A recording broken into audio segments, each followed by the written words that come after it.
Fala pessoal, tudo bem com vocês? Vamos falar do Corinthians, do mercado agressivo de Augusto Melo, Gabigol ganhando força, o nome dele está esquentando, tem a situação do Soteldo também e o risco de contratar o venezuelano e a situação do Cássio definida. Chega mais, eu sou o Chico Garcia, inscreva-se no canal e vamos juntos. Inscreva-se no canal, você precisa estar inscrito. Nesse momento de reformulação do Corinthians, então, todos os dias tem conteúdos, tem novidades, todo momento surge uma notícia e eu venho aqui publicar para você. Para isso, você precisa estar inscrito e com o sininho ativado aí na notificação, porque aí, cada vez que eu postar o vídeo, chega a notificação para você, beleza?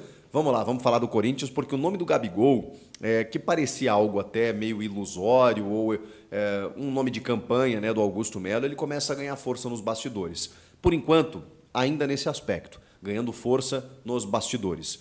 A gente já tinha informação, já sabia que o Corinthians iria tentar o Gabigol. Não é normal um dirigente, e depois que ele foi eleito ele falou isso, citar o nome do Gabigol com muita ênfase. Você joga para a torcida, você muitas vezes ilude o torcedor.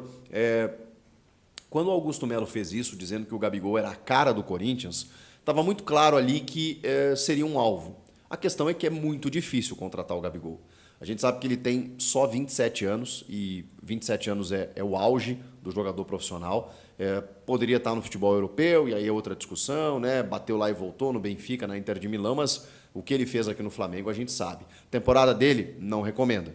Fora de forma em alguns momentos, perdeu a titularidade para o Pedro, mesmo assim fez 20 gols. E ele é um jogadoraço, né, gente? Mas perdeu o foco em alguns momentos com outras coisas e tal. Tudo isso a gente pode analisar. Agora, é fato que o Gabigol, o Gabriel Barbosa, né, é um exímio atacante, extremamente decisivo, sabe muito bem o que fazer ali, sabe jogar atrás do camisa 9, e ele fez isso no Flamengo de Dorival Júnior e foi muito elogiado, fazendo com que o clube ganhasse a Libertadores e a Copa do Brasil, sabe fazer gol, sabe jogar na referência, sabe jogar de costas, sabe jogar de várias maneiras ali do meio para frente.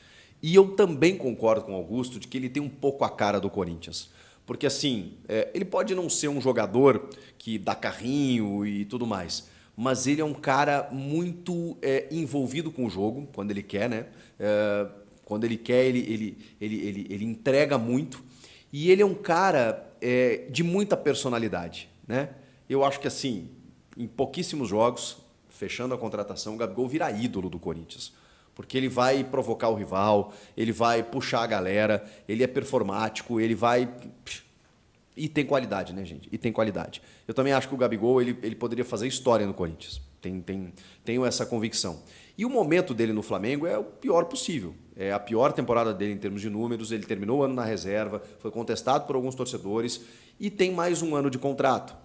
Existe uma possibilidade, uma tendência de um encaminhamento de renovação, até 2028, inclusive. Só que essa conversa está um pouco esfriada nesse momento. Então, é natural que os rivais, né, ou os adversários procurem o Gabigol e o seu staff para sentir qual é a situação.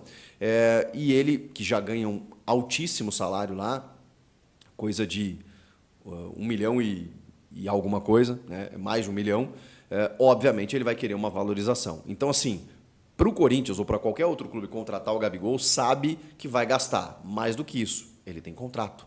Então, para tirá-lo do Flamengo nesse momento, ele tem um valor de mercado aí de 20 milhões de euros, que obviamente nenhum clube vai pagar isso pelo Flamengo. Então, tem que entrar num denominador comum de que para o Flamengo seja interessante perder o Gabigol pela vontade do jogador em sair e essa informação de bastidor, de que ele cogita nesse momento uma saída e daqui a pouco com um projeto oferecido do Corinthians ele possa topar essa saída do Flamengo, onde ele é ídolo, é respeitado e tem uma história, embora o último ano não tenha sido legal, e aí o Flamengo possa flexibilizar esse valor, muito por conta da vontade do atleta e também para ganhar algum, né? Porque na metade do ano, se o Flamengo não quiser renovar com ele assina um pré-contrato com qualquer outro clube e sai de graça. Então a chance do Flamengo ganhar uma grana com o Gabigol, se quiser se desfazer do atacante, é agora. E aí o Corinthians pode, digamos assim, entrar num modelo de negócio, ou oferecendo atleta, oferecendo um valor, aquela coisa toda e tudo mais, e aí vai ter que se ver, né? Vai ter que se acertar com o Gabigol, em termos de salário, luvas e valores que não são lá considerados baixos. Tem uma informação que até amplia um pouco isso que a gente está falando, de que o Candidato da oposição na presidência do Inter, o Roberto Melo, afirmou durante a semana que tinha acertado com o Gabigol, acertado não, né? Mas tinha conversado com o Gabigol na tentativa de contratá-lo. Só que ele não foi eleito. Então, assim, se o Roberto Melo, que concorreu com o Alessandro Barcelos, tivesse sido eleito no Inter, teria sido um dos nomes da campanha. E aí eu não sei qual a manobra jurídica, financeira que o Roberto Melo faria para contratar um jogador do quilate do Gabigol. Mas é fato que, se ele estava conversando, é porque o staff do atleta permitiu isso. Então, o Gabigol está disponível. Ele está disponível no mercado, pelo menos para ouvir propostas, e o Corinthians está indo forte para sondar, para saber a situação, para ver a possibilidade. E se houver a possibilidade, o Corinthians vai tentar tirá-lo do Flamengo ainda esse ano, para que ele possa jogar 2024 com a camisa alvinegra. Vamos ver. É um nome que vem esquentando, ele vem, digamos assim, se inclinando aí para ouvir outras propostas, e o Augusto tá querendo ter pelo menos um grande nome forte para chegar nesse time, né? Tem que montar um time competitivo, você tem que contratar para vários setores, mas ele quer algumas marcas nesse time, e uma delas seria, sem dúvida nenhuma, o nome de Gabriel Barbosa. O Soteldo, também na mesma entrevista, foi um cara elogiado pelo Augusto Melo. O Soteldo foi rebaixado pelo Santos, né? E aí muita gente tem citado alguns jogadores do Santos aí que estariam disponíveis no mercado. O goleiro João Paulo, o atacante Soteldo, o meia Jean Lucas. O Soteldo seria um jogador, assim, cara, extrema habilidade, qualidade técnica. O Soteldinho, ele assombra no futebol brasileiro, mas ele tem um grande problema, né? As informações de bastidores é que ele é indisciplinado, muitas vezes não quer treinar, e muitas vezes ele se contraria, né, a treinar e não treina, e não faz atividades, e não chega no horário, e é muito complicado você administrar um Soteldo num vestiário. É claro que daqui a pouco em outro clube e tudo mais ele possa, né, ter outra disciplina, outro comportamento, mas vejam só que o Grêmio chegou a sondar o Soteldo em determinado momento, e o Renato Gaúcho, que é um cara que costuma ser linha dura, tirou o pé, porque teria dificuldades de lidar com um cara como o Soteldo pelas informações que ele colheu. Então, esse é o grande risco de você contratar o Soteldo. Fora questões financeiras, não deve ser fácil lidar com o baixinho.